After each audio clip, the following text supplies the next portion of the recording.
Bonsoir, bienvenue sur la chaîne Un moment de jeu. Ce soir, on va faire une partie de Echia.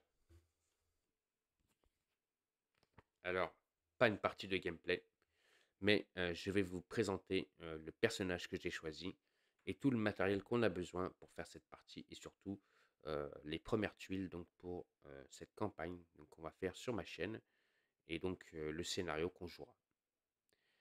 Avant chaque partie, je vous lirai un passage de l'artbook et son histoire pour vous mettre un peu plus dans l'ambiance du jeu. Donc ce soir, je vais lire le premier passage de cet artbook qui est la plaine de Kabar.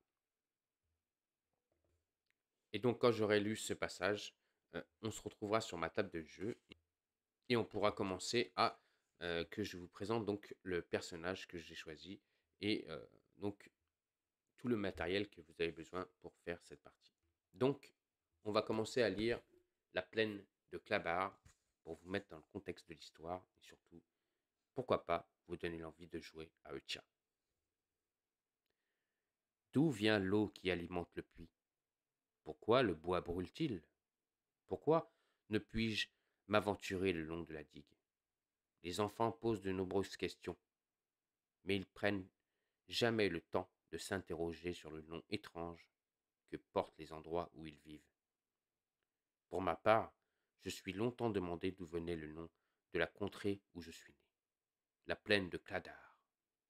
Son paysage est morcelé de fragments de roches et recouvert de forêts impénétrables. Bien chanceux est celui dont le regard parvient à voir au-delà des environs immédiats, tant le panorama est ponctué d'innombrables petites collines. Au cours de mes études à Roden, il m'est toutefois apparu que le mot plaine était le plus adéquat pour décrire cette région de Echia. Comparé à Cladar, dont les chaussées sont si plates et si lisses que la moindre butte rend leur traversée exaltante. Les chemins qui mènent aux autres cités semblent bien plus pénibles à emprunter. La carte de Echia dévoile des sentiers tortueux sinuant au cœur des plus endroits étroits et des plus hautes versantes des chaînes montagneuses, audoyant le long précipice vertigineux et côtoyant les rives de plusieurs lacs. À Roden, pèlerins et cavaliers ont la vie paisible. Les chroniques de David relatent l'histoire de deux cités florissantes débordant d'hommes et de femmes, de marchands et autres bardes. Les radins et Priscora, leur école et leur académie attirent les étruits venant de quatre coins de Echia. Pourtant, cahouteux sont les chemins parcourent ces provinces, sentiers enneigés, marécagés, périlleuses et guets de la rivière impraticable retardent considérablement la marche des soldats, sans compter les conflits qui font rage entre familles ennemies, ducs et monarques qui s'affrontent sur ces routes depuis des temps innombrables. Avec la violence et le fracas d'une averse printanière, sur ce parcours, nul n'est en sécurité, ni les simples voyageurs, ni les hommes fortunés, accompagnés de leur escorte. Car nombreux sont les brigands et les maraudeurs qui apportent le pays pour s'attaquer à tout ce qui croisent sur leur route. Nul étonnant à ce que le royaume soit rongé par la magie de Faer, qui s'imprègne du sang versé lors des nombreuses batailles et des crimes marqués par l'arrivée et les ravages de Rasgor, qui ont meurtri le pays tout entier, laissant sa grandeur et sa vie s'évanouir en volupté de fumée caressant les griffes acérées de ce dragon. Voilà l'histoire donc de la plaine de Klabar, avec donc un mammouth en photo. Et donc je vais vous montrer quelques autres photos donc, de cet artbook sur ma table de jeu. Je vais vous présenter mon personnage. Et lors de ma future vidéo donc, de gameplay, avant de commencer la vidéo, bien sûr, je vous raconterai une nouvelle histoire donc, de cet artbook pour vraiment vous mettre dans l'ambiance et vous donner l'envie de jouer avec ce jeu. Donc là, on se retrouve tout de suite sur ma table de jeu pour voir le personnage que j'ai choisi.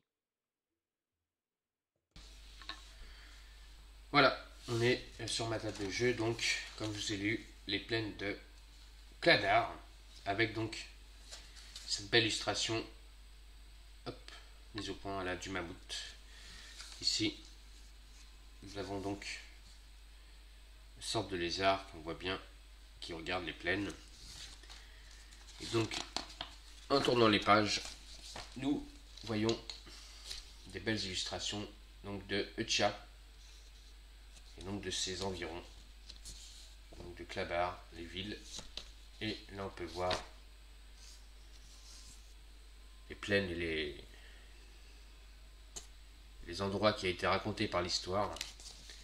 Et cette belle illustration du faucon ou de l'aigle, un des deux. On verra quand on lira l'histoire, donc la suite de Utcha. Et la prochaine, c'est donc la grande graine noire que je vous lirai lors de ma partie de gameplay de Utcha, pour vous mettre dans le contexte et dans l'ambiance du jeu. Donc ce soir, je vais vous présenter le personnage que j'ai choisi et à peu près ses caractéristiques. Donc ce soir, on va jouer avec Kelia. Donc comment ça fonctionne, Kelia? Ici, on a une piste, comme vous pouvez le voir avec des numéros. C'est sa piste de points de vie. Elle a 6 points de vie. Donc on devra marquer comme quoi elle a 6 points de vie. Ici, c'est ici qu'on mettra ses équipements quand on pourra acheter. Ici, elle a 3 sacs en départ.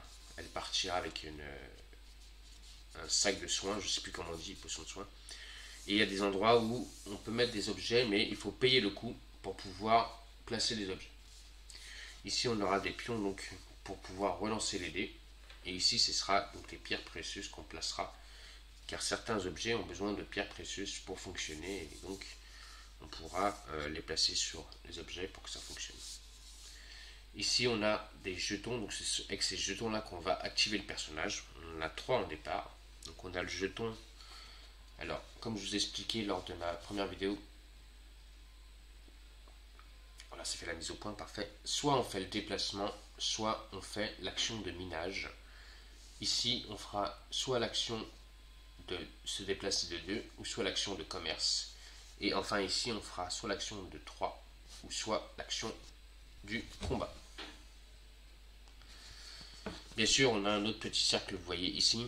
C'est par exemple si on ne veut pas, on se sert que 2 actions et qu'il nous reste un pion et qu'on ne veut pas s'en servir, on peut le placer ici et on mettra. Donc on aura 2 jetons qui seront identiques. Ça nous fera 4 actions pendant cette partie. Ici, c'est là où on mettra tout son argent. Ici, elle aura donc des équipements de départ. Donc elle commence avec un équipement de départ. Donc ça, c'est son arme de départ. On a ce jeton.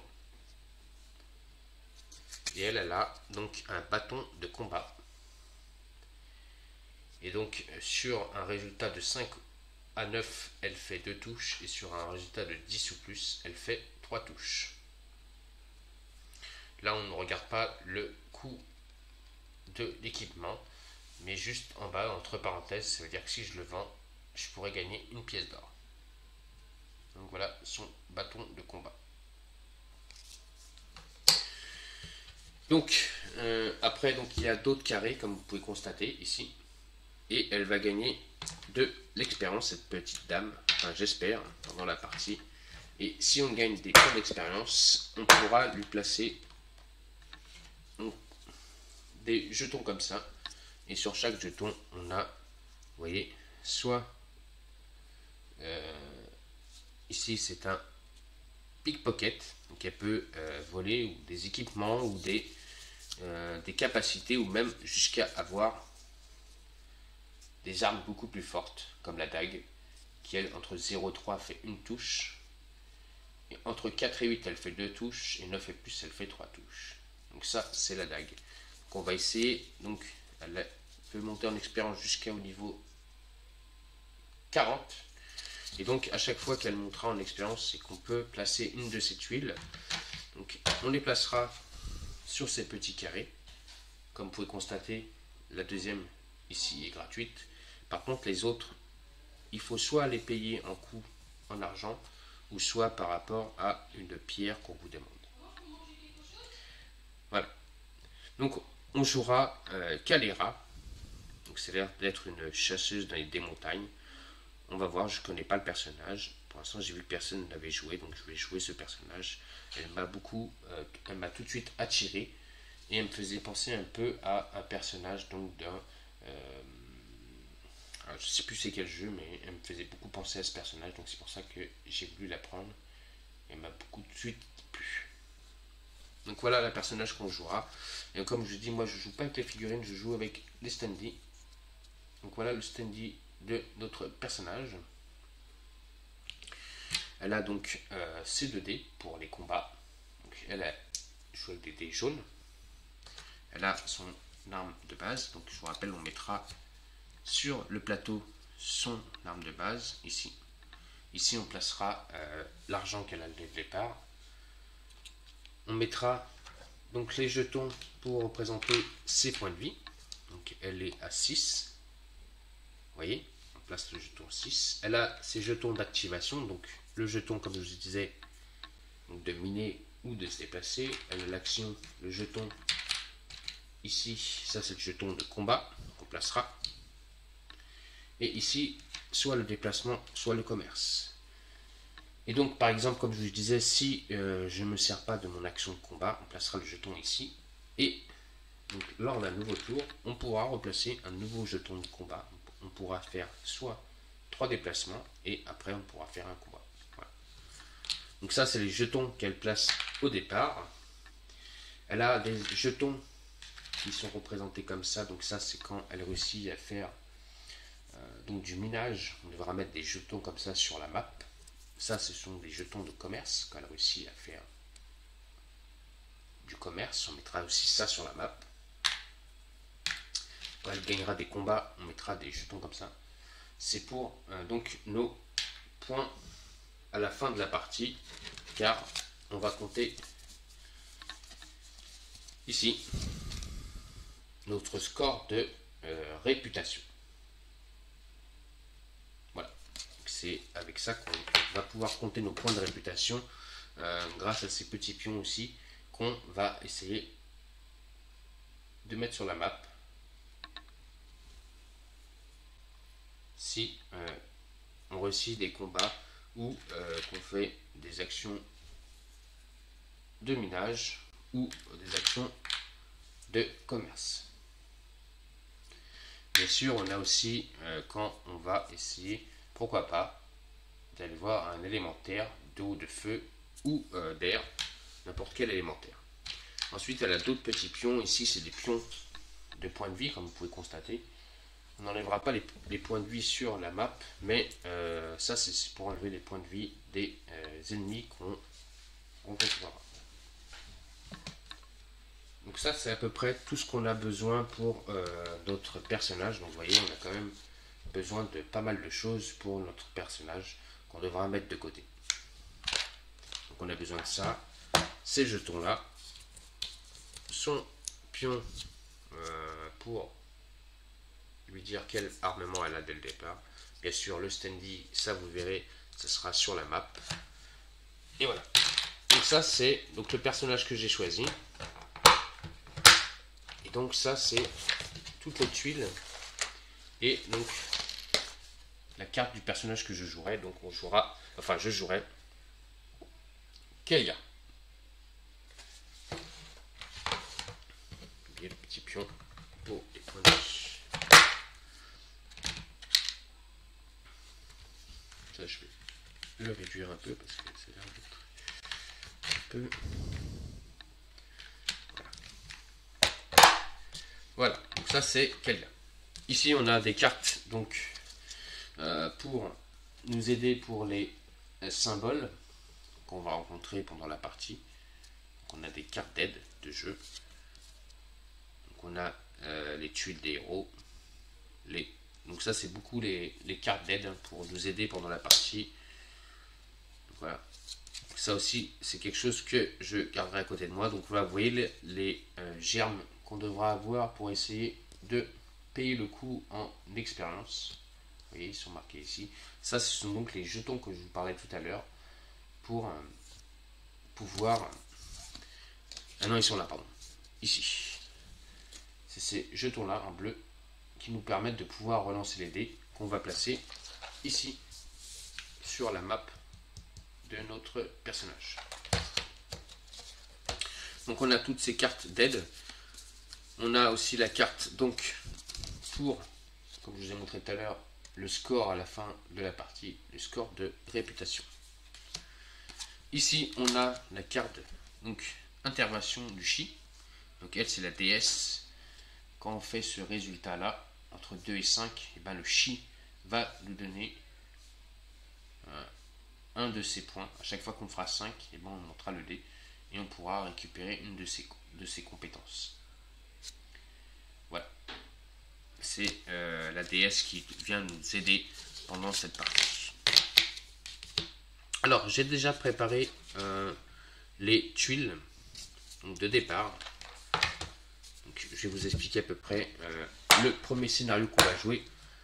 Donc, les tuiles sont faites en hexagone comme ça. On commence toujours sur la tuile, donc ici, avec la chapelle. Et quand on est ici, quand on fait un déplacement, là, on fait 1. Et après, on fera ainsi de suite. Mais quand on est sur la chapelle, c'est comme si on quittait le milieu, donc on fait toujours 1. C'est pas comme si on était là, on fait 1, non, on quitte le... pour pouvoir faire un déplacement. Donc ça, c'est la première tuile, de toute façon, que vous rencontrerez et que vous aurez dès le départ lors de vos parties de tir. Donc après, j'ai préparé les tuiles qu'on doit pour notre partie. Donc on a des tuiles de niveau 1. Vous voyez, la forêt avec une maison derrière. Elles sont super belles ces tuiles. Et le côté est comme ça. Et après on a des tuiles comme ça. Mais savoir que là j'ai pas regardé ce qui se passe de l'autre côté. Ça on le découvrira quand on fera la partie. Donc on a des tuiles de niveau 1. Des tuiles de niveau 2.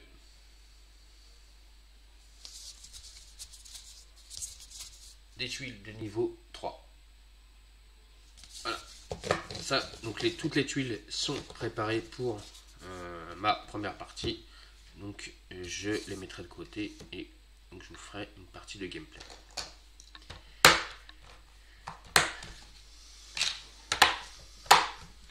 Après donc ça c'est les pions et sprays dédiés aux ennemis. Donc ça c'est pour la DS. Je vous rappelle le dé. Donc on le placera au départ à 0. Et après on pourra, si on fait 5, donc 0 on passe à 1. Voilà. C'est pas un dé qu'on va jeter. C'est pas on va s'amuser à le jeter, non on ne jette pas ce dé. Il sera sur 0 et dès qu'on fait un 5, on retournera le dé sur la face qui est demandée. On a les dés donc de combat pour les ennemis, ils ont des dés verts. Ça je sais plus c'est quoi comme dé, il faudra que je regarde. Et après donc on a des tuiles donc là pour les gros boss, donc le dragon et un autre ennemi, et d'autres jetons. Il faudra que je sache à peu près à quoi représentent ces jetons pour l'instant. Pour le premier scénario, ces jetons là ni ce gros boss là ne vont me servir pour cette première partie. Voilà. Alors, on a des cartes donc argent et or lors des combats contre les ennemis. Si on remporte des combats, on pourra remporter des cartes. Et donc, dès qu'on a 4 cartes argent, on peut la transformer en une carte or. Pour nous, les cartes or, ça nous donne comme si on avait... on peut la défausser pour avoir une pièce d'or. Pour les ennemis, ça leur sert pour les combats. Il y a des caractéristiques qui vont se servir pour essayer de nous faire plus de dégâts. Bien sûr, les cartes or sont beaucoup plus puissantes et donc peuvent nous faire beaucoup plus mal.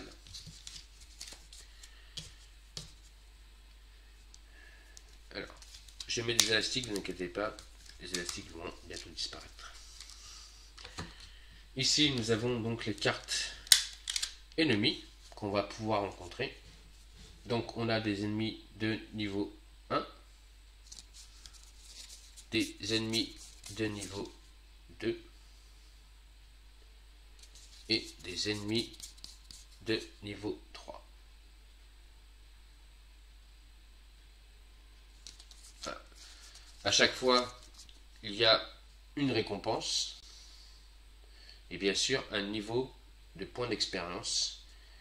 Bien sûr, quand on arrive à plus 15, on ne remporte pas la récompense.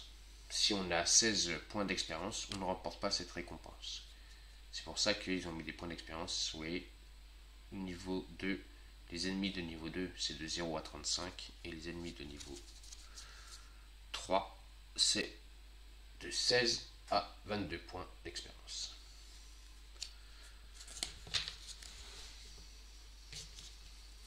Donc ça, c'est les ennemis qu'on pourra rencontrer pendant la partie.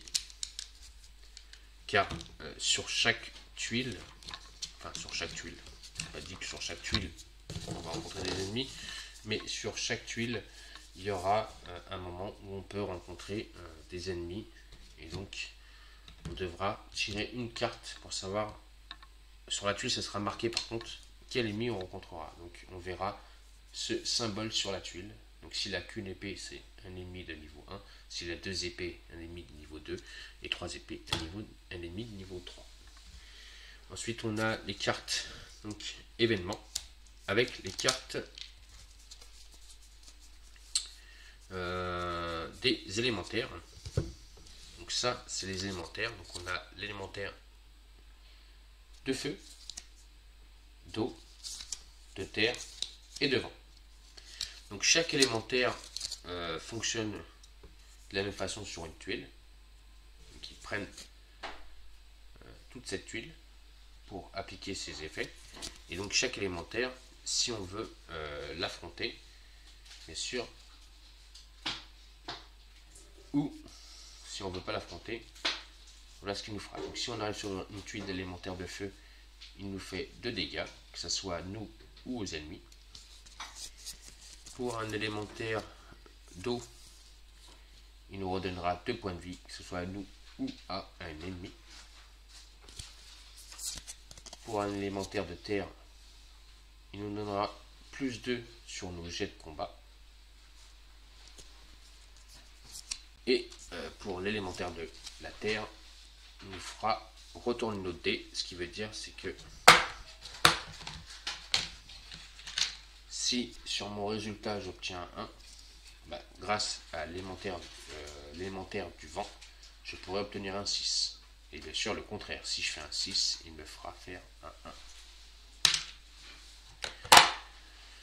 Et donc après, par rapport au résultat qu'on fera, on obtiendra ces récompenses. Bien sûr, il vaut mieux faire le max pour pas qu'on prenne des dégâts, parce que les élémentaires, on peut les affronter. Ça, ce sont donc des cartes événements. Donc on va tomber sur des tuiles où il y a des points d'interrogation, et dès qu'on est sur une tuile avec un point d'interrogation, il faudra aller chercher ces cartes-là et tirer un nombre de cartes, et on devra appliquer essayer de faire l'événement, et si on l'accomplit, on gagnera des récompenses. Voilà, ça ce sont donc les cartes événements.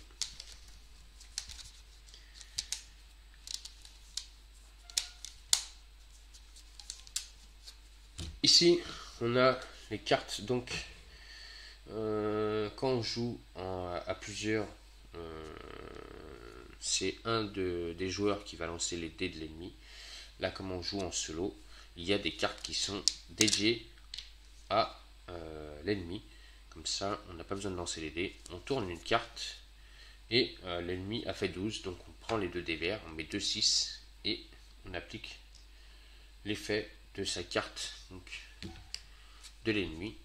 Vous voyez, je prends un exemple, le squelette. S'il fait 9 ou plus, il me fait 5 dégâts. Donc, par exemple, s'il faisait un 12, déjà là, il me ferait déjà 9 dégâts. Donc, 9 dégâts sur notre Kelia. Et ben, on va voir par ici la sortie. Donc ça, ce sont les cartes pour remplacer les dés qu'on devra actionner. On a des cartes, donc des gros boss. Pour l'instant, c'est pas, je vais les mettre de côté parce qu'on va pas s'en servir. Et enfin, ici, on a donc, toutes les tuiles après. Donc là, on a les tuiles, enfin les pions pour l'argent qu'on mettra sur, je vous rappelle, sur le personnage, on partira avec de l'argent. Donc là, on a plein d'argent. Et enfin, on a après toutes les tuiles, toutes les tuiles du marché. Donc, on pourra aller faire des achats ou quand on rencontrera des trésors, et ben on a toutes ces tuiles. Donc ce sont les tuiles de marché ou de trésors qu'on pourra aller tirer. On n'a pas que ça, bien sûr, on a un autre paquet ici. Voilà, on a encore tout ça. Donc ça, ce sont toutes les tuiles de marché pour le jeu. C'est énorme, les tuiles qu'il y a. Je vais vous montrer les jetons que je vous parlais qui permettent de relancer un dé. Ce sont donc ces jetons là. Donc on commence la partie avec 4 jetons de gare. Ils appellent ça voilà, des jetons de gare. Et donc on commence avec des jetons de gare. On en a 4. L'ennemi aussi peut avoir des jetons KO. Je vous expliquerai pendant la partie à quoi ils servent. Et bien sûr, pendant la partie de gameplay. Ici, on a plein de petites pierres. Donc ces petites pierres là, comme je vous ai montré, vous voyez, si j'en prends une, la petite pierre violette, vous voyez, on les place ici et on peut les appliquer sur un objet de notre personnage.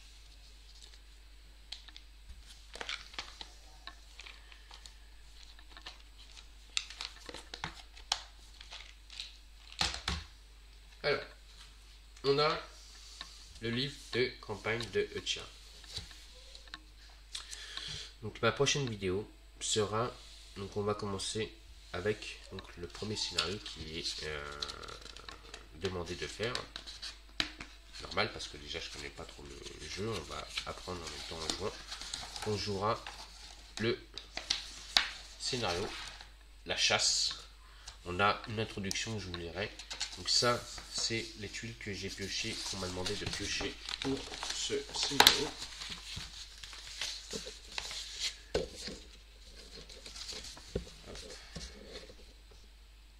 Voilà, pour un joueur,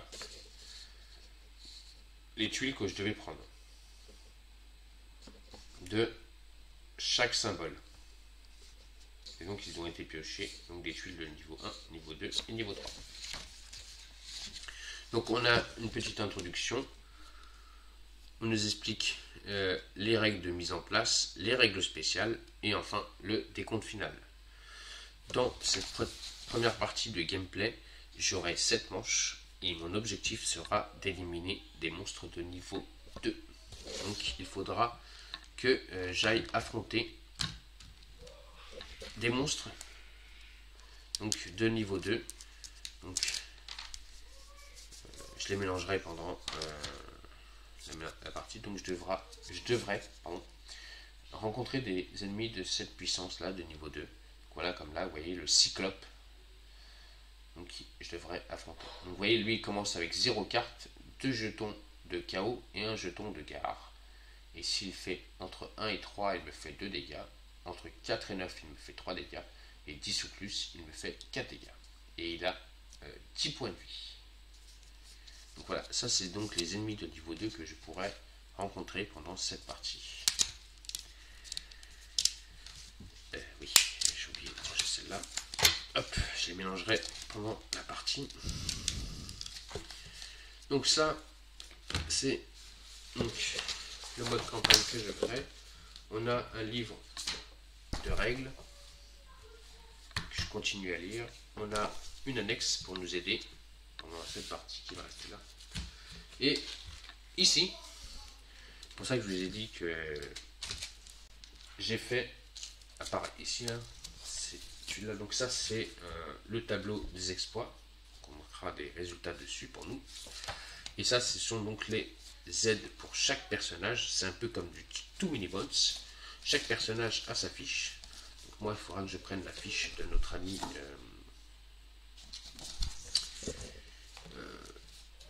Kelia. Donc elle est où? Elle est là.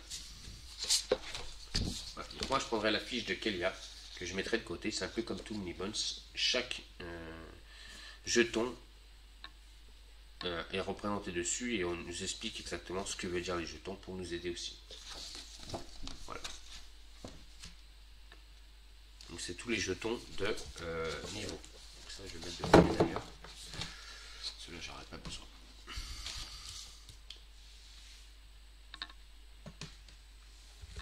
Donc j'ai été sur BGG et donc j'ai imprimé donc, une campagne de je vais vous dire ça tout de suite. Donc une campagne de 11 pages et qui fait 7 chapitres. Donc ça c'est la campagne La Renaissance de l'Ordre. Donc voilà.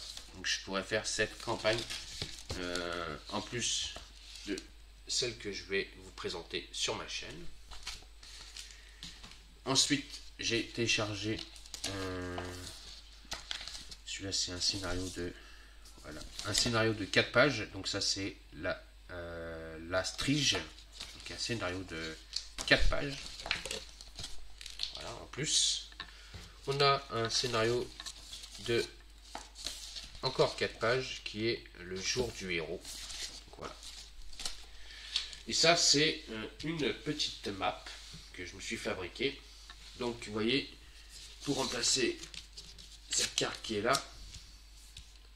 mais en fin de compte je ne me servirai pas de la carte, je me servirai de la map pour mettre mon dé. Vous voyez ici, hop, pour mettre mes cartes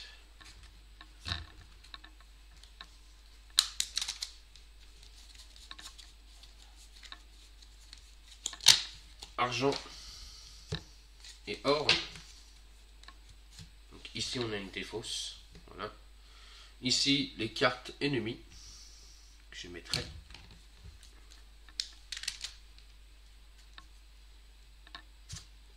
Et ici on va mettre les cartes des dés de combat. Voilà, une petite map toute simple, mais qui va beaucoup m'aider pour la mise en place pour mon jeu. Voilà.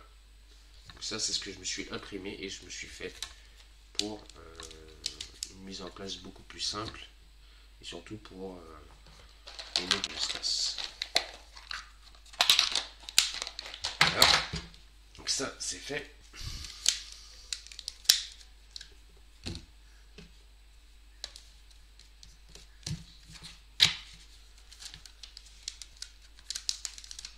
Ça aussi, on va le garder. Hop là. Avec le scénario, ça on le prendra après. Ensuite, on a d'autres tuiles, donc des héros. Donc, je vous ai dit que moi j'ai choisi le personnage de Kelia. On avait sinon Malandur, une sorte de magicien boule de feu. On avait un nain. Ça me fait penser à mon ami Dédé, qui aurait bien aimé le jouer. Donc de la chaîne Toujours plus jeu, toujours plus live. Donc Skoldur, c'est un nain. On a une sorte de chevalier donc, qui s'appelle Dral.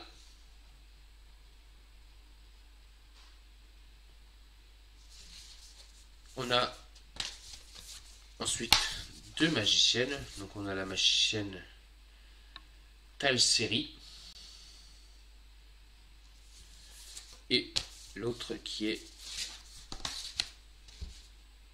Ael. Mais bon, ça, ce sont des personnages que je n'ai pas choisis. Moi, mon personnage que j'ai choisi, et je vous le répète, donc, est Kelia. Donc, sur ma chaîne, donc, vous verrez une partie de gameplay donc, de cette héroïne, en espérant une issue favorable et que je vais remporter ma première partie. Oui. Voilà. Ensuite, on a donc la grande tuile ici qui représente donc les tours de jeu. Ici, les tours de jeu, pardon, excusez-moi. Ici. Donc on aura 7 tours pour la première manche, donc on devra s'arrêter au niveau 7. Donc ça, on commencera ici, tac, tac, tac, tac, niveau 7, fin de partie. Ici, c'est donc la piste pour l'expérience. Et dès qu'on arrive à un livre, on pourra aller se récupérer les petites tuiles. Vous voyez, des tuiles de niveau 2, niveau 4, niveau 6, niveau 9, 12, 15, 18, 21, 25, 30, 35 et 40. Voilà. C'est comme ça qu'on gagne des points d'expérience en essayant de monter. Bien sûr, il faut tuer des monstres aussi pour monter en expérience. Et bien sûr, par rapport à d'autres actions, on peut monter en expérience. Et donc ça, c'est la piste donc, du temps. Et ici, c'est donc la piste 1 du marché. Donc c'est ici où je mettrai ces tuiles et certaines autres tuiles pour représenter le marché et les achats qu'on fera. Vous voyez, on met 4 tuiles et donc ça a des coûts. Ou ici, pareil, on a certains endroits où on peut aller et on peut récupérer des points de vie, mais on peut faire des achats aussi d'équipements et ça a des coûts. Voilà. Donc voilà, je vous ai présenté donc le personnage qu'on va jouer. Donc on va revenir sur moi et je vais vous montrer une dernière fois. Voilà, donc notre ami, hop, je vous la montre une dernière fois, qu'on va jouer donc sur ma chaîne, une première partie, donc une première vidéo de gameplay, donc de Echia. Donc notre ami est Kelia. C'est avec elle qu'on va jouer cette partie de gameplay en espérant une issue et une victoire. Bien sûr, ce sera ma première partie, donc je pense que je vais commettre des erreurs. Je pense qu'il y aura du monde qui connaît le jeu et qui pourront m'aider à rectifier ces erreurs pour que je puisse les modifier lors des prochaines vidéos. Je vous rappelle que lors de ma première partie de gameplay, je continuerai à vous lire une petite histoire du artbook pour vous mettre dans l'ambiance du jeu et pourquoi pas vous donner la motivation de se prendre ce magnifique jeu qui, moi, ça faisait très longtemps que je le voulais. Et donc, je suis très content et très heureux d'avoir ce jeu. Même s'il y a énormément de matériel, ça ne me fait pas peur et je suis très content de l'avoir. Donc voilà, donc cette vidéo, si elle vous a plu, on n'oublie pas, on met des pouces pour la visibilité de la chaîne. On me laisse des commentaires pour savoir ce que vous pensez du personnage que j'ai choisi. Et bien sûr, vous continuez à vous abonner à ma chaîne. Donc, un moment de jeu, n'oubliez pas, continuez à vous abonner à max. J'essaie d'atteindre les 500 abonnés. Et donc, je vous dis à tous et à toutes, merci encore de me suivre. Et je vous souhaite à tous une bonne fin de soirée sur la chaîne Un moment de jeu. Et je vous dis à très vite pour la partie de gameplay de Echia. Donc de notre ami Kelia qui va affronter cet endroit qui est Echia. Donc je vous dis à très vite pour une partie de gameplay. Allez, ciao les amis et à bientôt.